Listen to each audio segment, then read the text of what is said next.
This crepe recipe is really easy. It's not doesn't take too long to make. Half a cup of water, half a cup of milk, 3/4 a cup of self-raising flour, 1 egg, a tablespoon of melted butter and a good pinch of salt. This is a favourite of ours. We have it on birthdays and Easter, Christmas especially. So this is something that we have most mornings over when we're not having a big proper English breakfast over Christmas.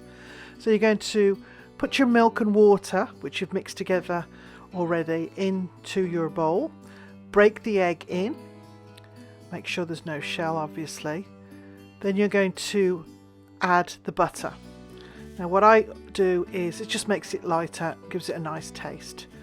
So I start mixing now and then add the flour in as I'm going. And you want to make sure all of the lumps are gone out of this mixture.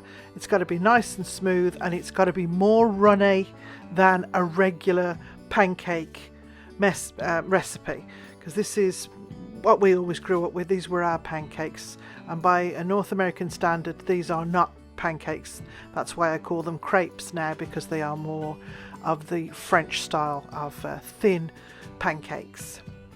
So you mix all the ingredients together, make sure, as like I said, no lumps, give it a really good whisk, and then you're ready to go.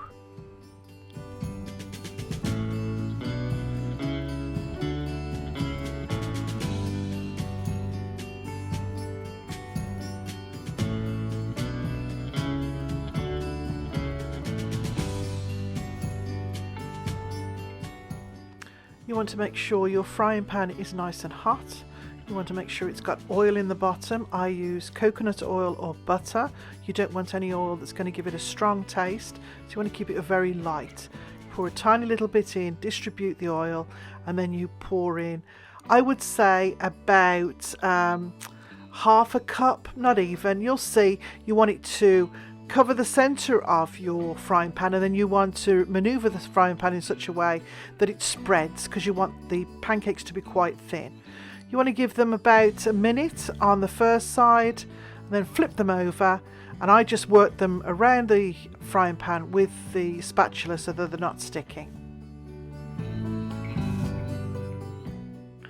The amount of batter that I've made would make about 4, and you can put absolutely anything on these.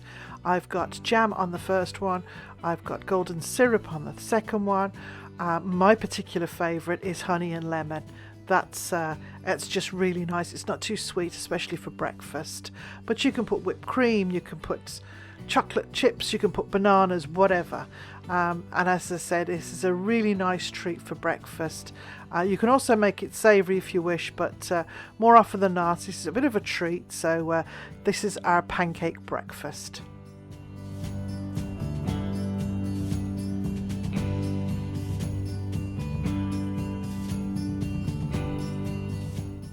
So I've had a little look around, and I still need a couple of little decorations here and there. And of course I'm doing this, all my Christmas decoration, for as little as I can.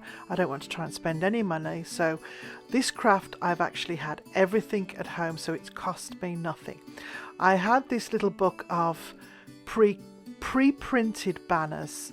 I think I got it in the dollar store. I've had it for a couple of years. I used it for one of my kids' birthday parties years ago, and I stocked up on them, and of course never ended up using them. So what it is, they're pre-printed and you just cut them out and use them that way. So what I did was I cut out the smaller sizes and decided to use the plain ones because I'm going to stick letters to them.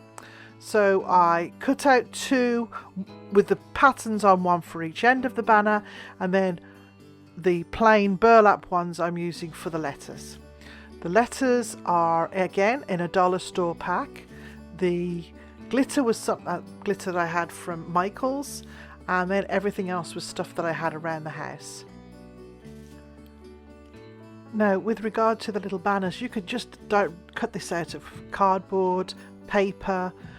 You could use whatever you have around the house, and then you don't have to use the stickers or letters, you can just write them on, so you can make this for very little, and it's quite effective. So what I did next was I took the letters and I coloured them in with a black marker pen, because the glitter I'm using is going to be black, so if it doesn't all stick on, you're not going to see the lighter wood underneath.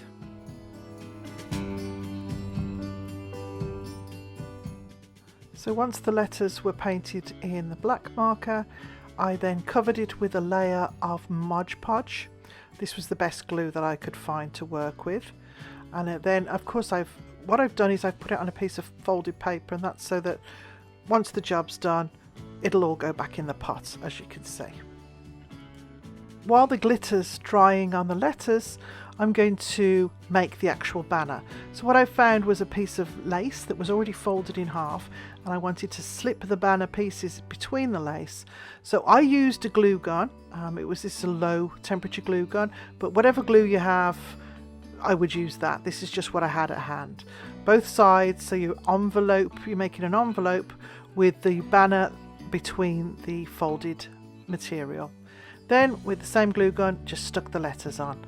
And I am very pleased with the outcome. It's just a very simple plain banner, but it goes perfectly in the attic room, and it just adds something to that wall that might have cost me, well, would have cost me more than nothing. So I'm pleased with how it looked.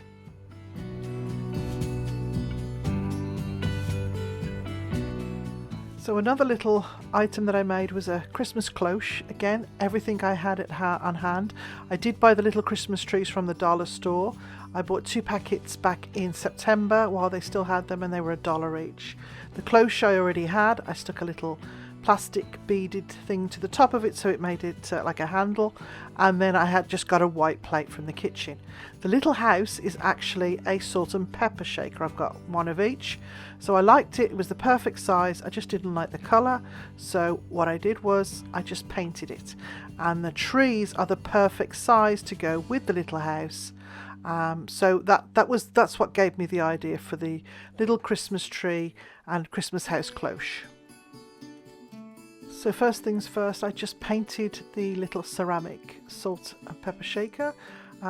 Just one good thick coat did it. There wasn't an awful lot of colour on it, but you can get these from the dollar store already. You know, these tiny little houses. Like I said, I didn't want to spend any money, so I'm using what I have at home. With the little trees, they took the 2 little trees that I was going to be putting in front of the house, put a blob of hot glue, and then just put some really pretty little bits of glitter on the tips.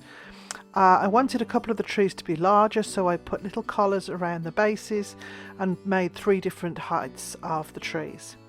I then drew with the marker around the cloche, so I knew where I had to get the trees, in what space I had. So that I didn't have any issues, and then I put everything in place and glued it down so that nothing was going to move around once the job was finished. Once the glue was set, I took the plate, wiped off the black marker, retouched what I had to, and then filled it with Epsom salts, and this was the finished product.